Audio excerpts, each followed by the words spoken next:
அனைவருக்கும் அன்பான வணக்கம். குறள் காவியம் என்ற பகுதியில் திருக்குறளை பற்றி பேசுவதற்கு மேற்கொள்ளுகின்றேன். அறத்துப்பால் அதிகாரம் 1, கடவுள் வாழ்த்து. அகர முதல எழுத்தெல்லாம் ஆதி பகவன் முதற்றே உலகு. அகரம் என்பதை முதலாக கொண்டு எழுத்துக்கள் தொடங்குவதைப் போல ஆதி பகவன் என்கிற கடவுளை முதலாக கொண்டு உலகம் தொடங்குகிறது.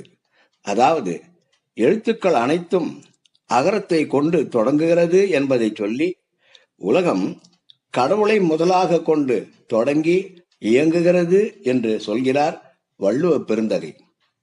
தெரிந்த தமிழ் எழுத்துக்களை சொல்லி எளிதில் தெரிந்து கொள்ள முடியாத உலக இயக்கத்தின் முதலாவதாக இருக்கும் கடவுளை சொல்கிறார். கடவுள் வாழ்த்து என்ற தலைப்பில் அகர முதல எழுத்தெல்லாம் ஆதி பகவன் முதற்றே உலகு என்ற திருக்குறளின் மூலம் கடவுளையும் உலகத்தையும் தமிழையும் ஒரு சேர சேர்த்து பெருமைப்படுத்திய திருவள்ளுவரையும் அவர் தந்த திருக்குறளையும் நாம் வாழ்த்துவது நமது தலையாய கடமையாகும். குறள் காவியம் தொடரும். நன்றி, வணக்கம்.